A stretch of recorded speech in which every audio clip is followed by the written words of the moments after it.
પણ તમારે મને 1000 રૂપિયા વાપરવા દેવા પડશે હો ભાઈ. કરવાનું હોય તો 2500 દલાલી, બાકી તમારે અઠવાડિયું ટેસ્ટિંગ રાખતો 1000 રૂપિયા દેવા પડશે મને વાપરવા. બરોબર છે ને ભાઈ? આપી દેજો અમદાવાદની. હા, ઈ તો આપણે ફોન કરીએ એટલે આવી જાય. બોલાવી છે. બોલો અત્યારે આપણે બોલાવી લઈએ પછી 3 કલાકમાં અહીંયા. એમ તો આપણે હું આપી દઉં. તો પણ તમને વાંધો શું છે? કેટલા પૈસા કેટલા?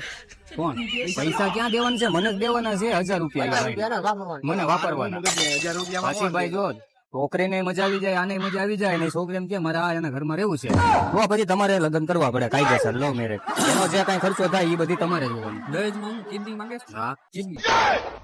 દહેજમાં કિડની. કિડની. હા. કોઈ આપે લે તો ઈ એમને આપી દેવાની. માણસ એક ઉપર જીવે છે. બતાવું તમને કિસ્સા.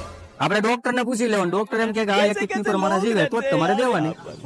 ઈ પણ વરસ દિવસ પછી દેવાની. એક નંબર પટ બરોબર કામ ન કરે શરીર. એટલે હું વાત કરું, એક કિડની વાળા જ અત્યારે ઠેકડા મારે. ટેસ્ટિંગ તો કરો, કિડની તો પછી વાત છે ને યાર. હા, પણ પેલા ટેસ્ટ ના ના હું જાઉં મારા કામ અઠવાડિયે તમે અહીંયા બોલાવી લો. ચાબા પી લો. ફાઈનલ ગયો ને તો લખાઈ વાત વાત સાંભળો. હું અત્યારે તમે તમારો નંબર આપી દો ભાઈ. નંબર આપી દો, હું ફોન કરી તમને. નંબર લઈ લો. ના ના કામ લાગશે.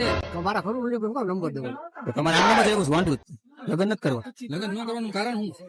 આમ તો આ માંગવારી કેવી છે? ના, ના, કાંઈક તો હોય, આ માંગવારી કાંઈક તો હોય. નહીં નહીં